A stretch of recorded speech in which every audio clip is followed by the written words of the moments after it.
मान के चलो आने वाले 15-20 दिन या 1 महीने 2 महीने में कभी अगर फ्यूल के प्राइसेस बढ़ने शुरू हुए और आपका मन करा सरकार की किसी पॉलिसी को क्रिटिसाइज करने का या फ्यूल प्राइसेस के बढ़ते दाम को क्रिटिसाइज करने का, आपने अपने इंस्टाग्राम के ऊपर, फेसबुक के ऊपर या किसी और ट्विटर हैंडल या एक्स हैंडल के ऊपर जाकर कुछ सरकार के अगेंस्ट लिखा, उस लिखने हुए पोस्ट के ऊपर, वीडियो के ऊपर, इमेज के ऊपर कुछ लाइक्स आ गए, कुछ कमेंट्स आ गए और वीडियो वो बहुत शेयर हो गई या इमेज बहुत शेयर हुई, वायरल हुई, तो अचानक से एक दिन उठ के आप ऐसा देख सकते हो कि वो वीडियो आपके चैनल से डिलीट कर दी गई।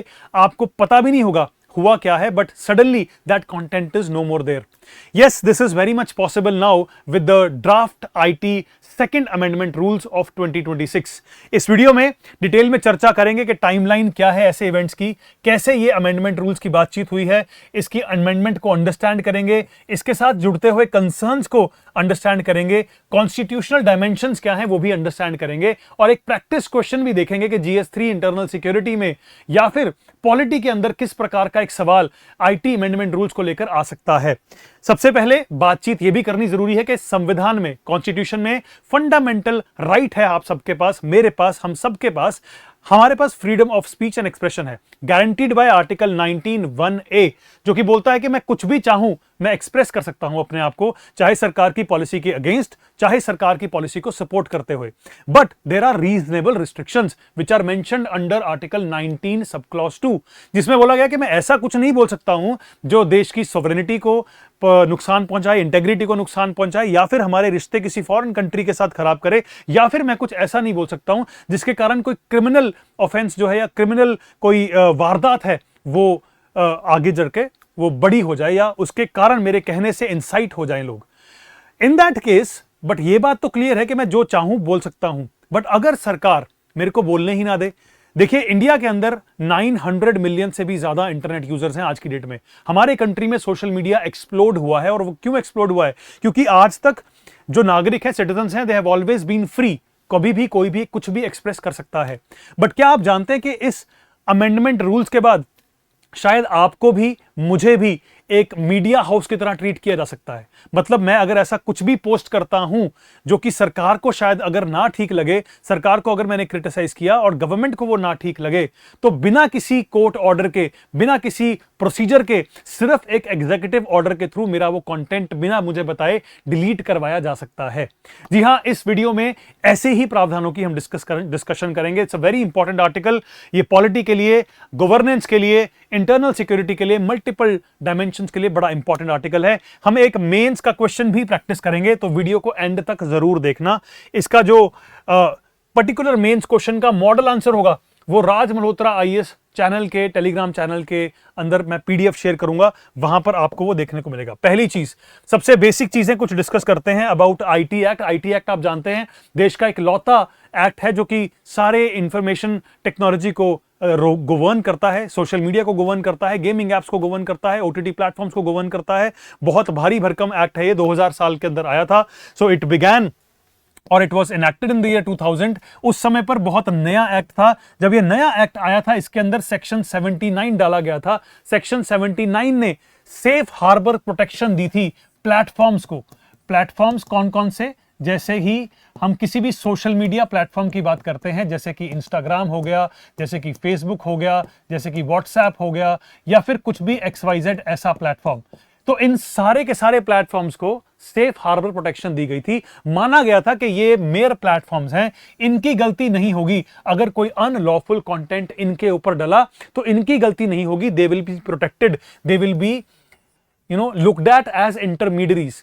इसके बाद हमने देखा कि 2009 में सोशल मीडिया धीरे धीरे बढ़ रहा था, सोशल मीडिया में इंटरेक्शन बढ़ रही थी। 2009 में आते आते सेक्शन 66A इंसर्ट हुआ आईटी एक्ट के अंदर, जिसके अंदर बेसिकली अमेंडमेंट के थ्रू इसको इंसर्ट किया गया और बोला कि कोई भी ऐसी चीज जो किसी भी इंसान को ऑफेंसिव लगे, तो अगर कोई किसी को कुछ ऑफेंसिव भेजे तो हम उसको भी सजा दे सकते हैं।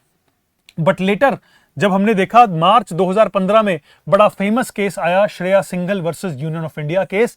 इस केस के दौरान सुप्रीम कोर्ट ने बोला कि ऑफेंसिव शब्द को बड़ा लूजली डिफाइन किया है। ऑफेंसिव किसके लिए कुछ भी हो सकता है, तो सिर्फ मेयर ऑफेंसिव टर्म कर देना, उसके बना पे किसी को सजा दे देना, यह सही नहीं होगा। And supreme court ended up disqualifying और supreme court ended up striking down section 66A of IT act. इसके बाद फरवरी 2021 में आईटी रूल्स 2021 पब्लिश हुए, बहुत सारे उसके अंदर नए नए चेंजेस आए। स्पेसिफिकली किन लोगों के लिए? ऐसे प्लेटफॉर्म्स के लिए। डेटा को लेकर रेगुलेशन हुई, कंटेंट को डिलीट करने के ऊपर रेगुलेशन हुई, या फिर इसके अलावा ग्रीवियंस रिड्रेसल मैकेनिज्म यहां पर डाला गया, 3 टियर ग्रीवियंस रिड्रेसल मैकेनिज्म बनाया गया। कंप्लायंस ऑफिसर की यहां पर सरकारों ने बात करी, कोड ऑफ एथिक्स को यहां पर लॉन्च कर दिया गया। तो मल्टीपल चीजें 2021 में ऐड करी गई। फिर आते हैं क्विक फॉरवर्ड टू 2026, जिस साल में अभी हम बैठे हैं। फरवरी 10, 2026 को आईटी अमेंडमेंट रूल्स आए 2026 के। ये पहले रूल्स थे जो अभी जिसकी हम बात कर रहे हैं, इनको हम बोलते हैं second amendment rules of 2026। First amendment rules आए जिसमें सरकार ने बोला डीप फेक्स या फिर सिंथेटिकली जनरेटेड इंफॉर्मेशन को रेगुलेट करना पड़ेगा। इसको सरकार ने 20 फरवरी को एनफोर्स कर दिया और ये चीज होने लगी। इसके बाद 30 मार्च को दोबारा से कुछ नए रूल्स आए जिनको अभी हम बोल रहे हैं draft IT second amendment rules of 2026। अभी ये रिलीज हुए हैं और रिलीज होने के बाद सरकार ने 15 दिन का टाइम दिया कि 15 दिन तक इसमें अगर कोई भी पब्लिक इसके अंदर चेंजेस करना चाहती है तो हमें प्रपोज करके भेजे। तो ये डेट लगभग 14 अप्रैल के आसपास थी, बट 14 अप्रैल की इस डेट को प्रेशर आने के बाद एक्सटेंड कर दिया सरकार ने 29 अप्रैल तक। सो 29 अप्रैल तक हमारे पास वक्त है कि हम इस एक्ट के अगेंस्ट सरकार को बता सकते हैं कि we are not happy with these amendments. ये चीजें फंडामेंटल राइट्स के लिए प्रॉब्लम्स क्रिएट कर सकती हैं। So this is a brief timeline of what ever has happened till now. अब बात करनी पड़ेगी कि अमेंडमेंट में ऐसा आया क्या है। हमारे पास एक चीज समझ लो, हमारे पास अभी 29 अप्रैल तक का टाइम है। हम अभी भी पब्लिक कंसल्टेशन के लिए सरकार को लिख सकते हैं कि इसमें ये सही नहीं है, ये सही नहीं है, वो सही नहीं है। बट 29 अप्रैल के बाद ये विंडो खत्म हो जाएगी, उसके बाद हम कुछ भी सजेशन सरकार को नहीं दे सकते।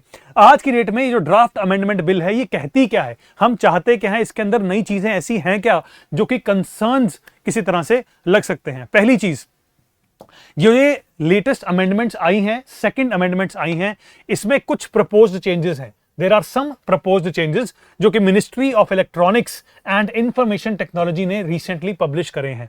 सरकार का कहना क्या है, मिनिस्ट्री का कहना क्या है? मिनिस्ट्री का कहना है कि ये कुछ भारी चेंजेस नहीं हैं, ये सिर्फ क्लैरिफिकेटरी एंड प्रोसीजरल चेंजेस हैं। तो आप ये मत समझें कि इसमें बहुत भारी भरकम कुछ चेंजेस हैं, सिर्फ हम कुछ चीजें चेंज कर रहे हैं, वो ज्यादा बड़ी नहीं है। बट अगर आप इसको डिटेल में पढ़ें तो समझ जाएंगे कि ये एक स्ट्रक्चरल एक्सपेंशन की बात करते हैं जो कि एग्जीक्यूटिव अथॉरिटी की बात करते हैं। आप जानते हैं हमारे देश में 3 पिलर्स क्या हैं। 3 पिलर्स में एक है एग्जीक्यूटिव, दूसरा है लेजिस्लेटिव और तीसरा है जुडिशरी। मतलब ये जो आईटी एक्ट के अंदर प्रपोज करी जा रही है अमेंडमेंट, ये स्पेसिफिकली एग्जीक्यूटिव की अथॉरिटी को बढ़ावा दे रही है। किससे ज्यादा बढ़ावा? लेजिस्लेटिव से, और जुडिशरी से ज्यादा पावर किसके पास रखने की बात हो रही है? एग्जीक्यूटिव के बाद। अब ये चेंजेस किसमें प्रपोज करे जा रहे हैं? जो पेरेंट लेजिस्लेशन है उसमें। पेरेंट लेजिस्लेशन कौन सी है? IT act of 2000। इसके अंदर कुछ चेंजेस प्रपोज करने की बात हो रही है। आपको क्या क्या चीजें पता होनी चाहिए? आपको यह पता होना चाहिए कि आईटी एक्ट 2000 पेरेंट लेजिस्लेशन है, सबसे पुराना और सबसे अहम। इसी के अंदर बार बार चेंजेस आ रहे हैं। सो 2000 के बाद 2008 में आए, 2018 में आए, 2021 में आए, अब 2026 में 2 बार आ चुके हैं। तो बार बार जो आपको बदलाव दिख रहे हैं वो 2000 एक्ट, आईटी एक्ट 2000 के अंदर ही दिख रहे हैं। इसके अंदर आपको क्या चीजें मालूम होनी चाहिए? सेक्शन 79 के बारे में मालूम होना चाहिए। बहुत बार आपसे पूछा जा सकता है what is section 79। IT act का ही एक प्रावधान है, सेक्शन है। इस सेक्शन में जैसा मैंने अभी पहले बताया था, सेफ हार्बर प्रोटेक्शन की बात होती है। अगर कोई सोशल मीडिया जायंट है उसको सेफ हार्बर स्टेटस दिया जाता है, या फिर इंटरमीडियरी स्टेटस दिया जाता है, या फिर उसको प्लेटफॉर्म का दर्जा दिया जाता है। मतलब अगर उस प्लेटफॉर्म के ऊपर किसी ने कुछ कंटेंट डाला तो प्लेटफॉर्म की गलती नहीं मानी जाती, जिसने वो कंटेंट डाला उसकी गलती मानी जाती है। ये चीज आपको क्लियर पता होनी चाहिए। इसके अलावा एक सेक्शन 69A के बारे में आपको पता होना चाहिए। क्या है ये? एम्पावर करता है सरकार को, गवर्नमेंट को एम्पावर करता है कि अगर गवर्नमेंट ने किसी कंटेंट को डिलीट करवाना है, ब्लॉक करवाना है, तो सरकार ऑर्डर पास करके section 69A of IT act को यूज करके ऐसे ब्लॉकिंग ऑर्डर दे सकती है। बट यहां पर एक प्रोसीजर है जो कि लिस्टेड है। ऐसे नहीं कि किसी का भी मन किया, एग्जीक्यूटिव का मन किया तो डिलीट करवा दिया। देयर इज अ प्रोसीजर, उस प्रोसीजर को फॉलो करके ये आता है। इसके अलावा आपको पता होना चाहिए कि आईटी रूल्स 2021 में नोटिफाई हुए थे। इसमें काफी सारी नई नई चीजें आई, जैसा मैंने बात किया, यहां पर 3 टियर ग्रीवेंस रिड्रेसल मैकेनिज्म आया था, यहां पर कोड ऑफ एथिक्स आया था, यहां पर थोड़े टाइम बाद सरकार ने ओटीटी प्लेटफॉर्म्स की मैनेजमेंट की भी बात करी थी। तो बहुत सारे बदलाव यहां पर आए हैं। अब जो रिसेंट अमेंडमेंट की बात हो रही है, सेकेंड अमेंडमेंट जो है वो क्या है, वो इससे भी ज्यादा इंपॉर्टेंट है हमारे लिए जानना। देखिए, 2 चीजें हुई हैं 2026 में। पहले हुई फरवरी में और उसके बाद हुई मार्च में। फरवरी में क्या हुआ? फरवरी में सरकार ने पहला इस साल का फर्स्ट ड्राफ्ट लिखा। उस फर्स्ट ड्राफ्ट के अंदर सरकार ने बोला कि जितनी भी सिंथेटिकली जनरेटेड इंफॉर्मेशन है या फिर वो इंफॉर्मेशन जो एआई के थ्रू जनरेट हो रही है, चाहे वो डीप फेक्स हैं, चाहे वो एआई जनरेटेड कंटेंट है, ये जितने भी सोशल मीडिया प्लेटफॉर्म्स हैं, जितना भी सोशल मीडिया है, उनको अपने आप एफर्ट लगाना पड़ेगा ताकि वो ढूंढें कि ऐसा जो सिंथेटिकली जनरेटेड इंफॉर्मेशन है वो उनके अपने अपने प्लेटफॉर्म पे पड़ी हो और वो अपने आप ऐसी डिलीशंस करते रहें, रेगुलरली एआई कंटेंट को डिलीट करते रहें जिसके ऊपर भी मेंशन नहीं किया हुआ कि वो सिंथेटिकली जनरेटेड है। तो पहला प्रावधान फरवरी में देखने को मिला जब सोशल मीडिया प्लेटफॉर्म्स के ऊपर ये प्रेशर एक्सर्ट किया गया। उसके बाद दोबारा क्या देखा गया है, मार्च 2026 स्पेसिफिकली 30 मार्च को नए अमेंडमेंट्स प्रपोज करे हैं सरकार ने, जिसके अंदर मेजरली 3 रूल्स के अंदर चेंजेस देखने को मिल रहे हैं। अब ये चेंजेस क्या हैं? पहला चेंज है रूल नंबर 3 सब क्लॉज 4 के अंदर। इसमें क्या बोला गया है, क्या चेंज इंट्रोड्यूस किया जा रहा है? इसमें बोला गया है platforms must comply with all MeitY advisories. मतलब जो ministry of electronics and IT है, अगर वो कोई भी एडवाइजरी भेजे तो जितने भी प्लेटफॉर्म्स हैं उन सबको वो बात माननी पड़ेगी, कोई इफ एंड बट नहीं हो सकता। अगर कोई एसओपी है उसको मानना पड़ेगा, अगर कोई डायरेक्शन है जो दी जाती है उसको भी मानना पड़ेगा। अगर नहीं मानेंगे तो क्या होगा, अपना सेफ हार्बर प्रोटेक्शन इनके हाथ से निकल जाएगा, which is given under section 79 of IT act. पहला रूल समझ गए? यहां पर क्या बोल दिया, मेटी की एडवाइजरी आई, एसओपी आई या डायरेक्शन आई, वो माननी ही पड़ेगी सारी सोशल मीडिया जायंट्स को, नहीं तो सेफ हार्बर प्रोटेक्शन हाथ से निकल जाएगी। इसका मतलब अगर सेफ हार्बर प्रोटेक्शन नहीं हुई तो एफआईआर इनके अगेंस्ट भी होगी, इनकी भी सुनवाई होगी, इनके ऊपर भी केस दर्ज होगा। तो इनको हर चीज माननी पड़ेगी जो भी एग्जीक्यूटिव बोलेगी। तो यहां पर किसकी अथॉरिटी बढ़ गई? एग्जीक्यूटिव की अथॉरिटी बढ़ गई, मिनिस्ट्री की अथॉरिटी बढ़ गई, मिनिस्ट्री को चलाने वाला एग्जीक्यूटिव जिसकी अथॉरिटी यहां पर बढ़ गई। रूल नंबर 8 क्या बोलता है? रूल नंबर 8 बोलता है ordinary users who post share news and current affairs will be brought under the code of ethics. देखिए यहां पर बहुत बड़ा चेंज है जो आपकी और मेरे जीवन को भी इंपैक्ट कर सकता है। मैं यहां पर आपको करंट अपडेट दे रहा हूं, इसका मतलब मैं करंट अफेयर पढ़ा रहा हूं।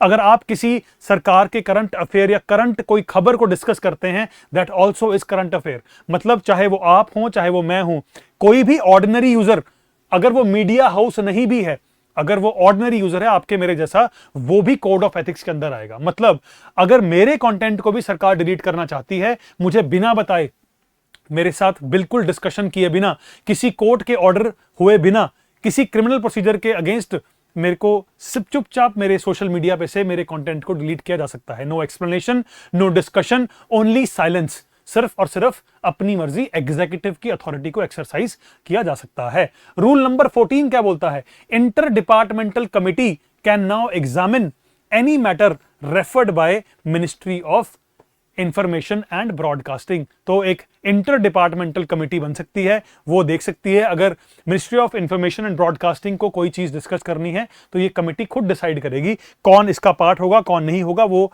सरकार या एग्जीक्यूटिव ही डिसाइड करेगा। एक और बदलाव जो इसके थ्रू आया है, मेजर तो 3 रूल के चेंजेस हैं, चौथा बदलाव क्या लेके आने की बात हो रही है कि डेटा को रिटेन करना है कितने दिन के लिए? 180 दिन के लिए। जो पहले 180 दिन के लिए हुआ करता था, अब उसको 180 से कितने साल तक करना है उसकी कोई टाइमलाइन फिक्स नहीं है। मतलब platforms must retain user data beyond existing 180 दिन। 180 दिन से अब बियॉन्ड पोटेंशियली ईयर्स तक जा सकता है। कब तक डेटा रिटेन करना होगा इस पे कोई क्लैरिटी अभी फिलहाल नहीं है। इसका मतलब क्या है कि मेरा आपका डेटा अगर सरकार चाहती है तो सोशल मीडिया प्लेटफॉर्म को जितने लंबे समय तक सरकार बोलेगी वो डेटा बचा के रखना पड़ेगा। अब ये क्यों चाहिए होता है? डेटा हमें इसलिए चाहिए होता है क्योंकि इन्वेस्टिगेशंस करनी होती हैं। फॉर एग्जांपल मान के चलते हैं आज क्राइम हुआ, हो सकता है आज जो क्राइम हुआ उसकी प्लानिंग 5 साल पहले से चल रही थी, तो 5 साल तक का डेटा अगर होगा, 5 साल तक की कॉन्वर्सेशंस होगी, 5 साल तक का ट्रैक रिकॉर्ड अगर सरकार को चाहिए इन्वेस्टिगेशन पर्पस के लिए, तो सरकार ने बोला है वो सोशल मीडिया को मेंटेन करना पड़ेगा। इसमें कोई डिस्कशन नहीं है, करना पड़ेगा तो करना पड़ेगा। इन दैट सेंस इसमें कुछ कंसर्न्स हैं। अब वो कंसर्न्स क्या हैं? पहली बात, यहां पर श्रेया सिंघल केस, यहां पर पुट्टास्वामी जजमेंट, जो कि एक भारी भरकम जुडिशियल पैरामीटर्स हैं जिनके थ्रू हम देखते हैं कि राइट टू प्राइवेसी कैसा है। राइट टू प्राइवेसी की बात पुट्टास्वामी जजमेंट में हुई थी। श्रेया सिंघल केस में ऑफेंस की बात हुई, ऑफेंसिव मैसेजेस की बात हुई थी। इसके अलावा श्रेया सिंघल केस में यह भी बोला गया था कि अगर कोई भी चीज यहां से डिलीट होती है तो वो कोर्ट ऑर्डर से ही डिलीट होनी चाहिए। कोई भी चीज अगर कंटेंट सरकार डिलीट करवाती है तो वो कोर्ट का ऑर्डर होगा तभी डिलीट होगा। कहने का मतलब पहला कंसर्न क्या है, पार्लियामेंट के जो लॉज बनाए गए थे ये बेसिकली अब किसी काम के नहीं रहेंगे। Rule 3 sub clause 4 converts executive advisories विच वर previously non binding soft law into hard legal obligations. पहले भी ये चीजें सरकार करवाया करती थी, पहले भी एग्जीक्यूटिव ये सब चीजें एक्सरसाइज किया करता था, बट आज की डेट में इनकी भारी भरकम लीगल ऑब्लिगेशन है। तो अगर सोशल मीडिया अब ना करे, ना एग्जीक्यूटिव की बात माने, तो सीधा सीधा सेफ हार्बर प्रोटेक्शन सेक्शन 79 को हार्म कर सकता है। तो कोई सी सोशल मीडिया जाइंट ऐसा रिस्क नहीं लेगा, राइट। इसका मतलब लेजिस्लेटिव प्रोसेस की तो अब वेट करने की जरूरत ही नहीं है।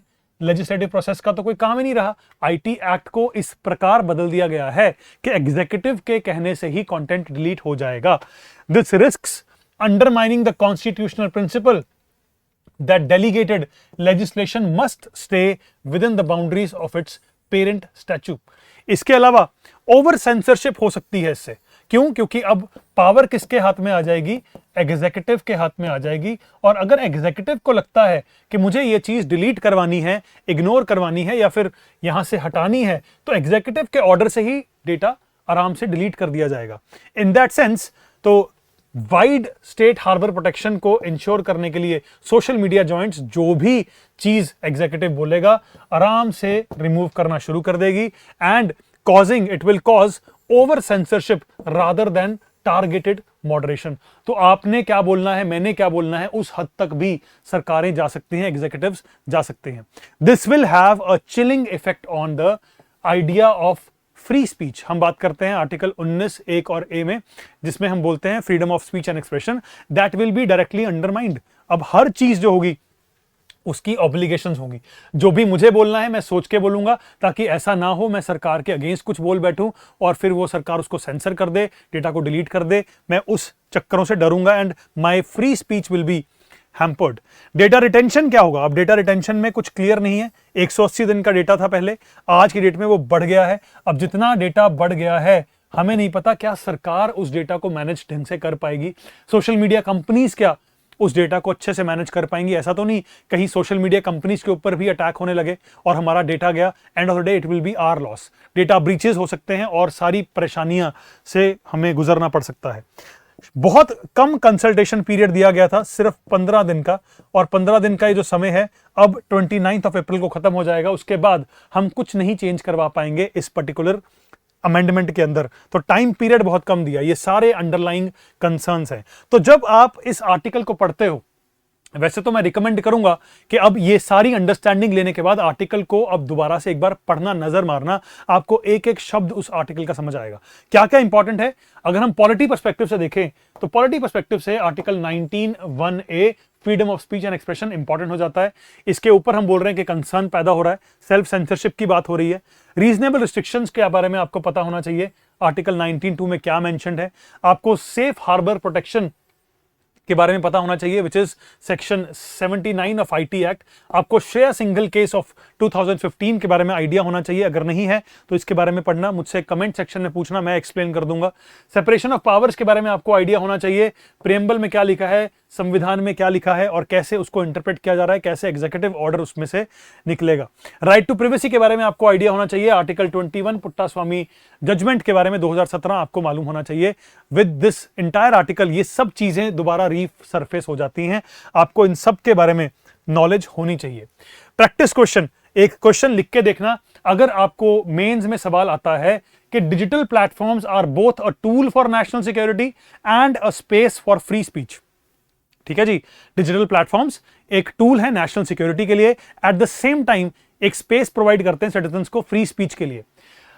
इन light of the draft IT amendment rules 2026, examine how India should balance these two competing needs. So ये मॉडल आंसर इसका, इस क्वेश्चन का मैं राज मल्होत्रा आईएएस के टेलीग्राम चैनल के ऊपर शेयर करूंगा, जहां पर ये वीडियो अभी शेयर होगी। वीडियो के बाद आपको वहां पर मॉडल आंसर भी दिखेगा, ये पीपीटी या फिर ये पीडीएफ भी आपको वहीं पर मिलेगी। तो इसको डाउनलोड करने के लिए टेलीग्राम चैनल को जरूर सब्सक्राइब कर लेना। And for more such videos please subscribe to our new channel which is UPSC next gen also. Thank you, take care, bye bye.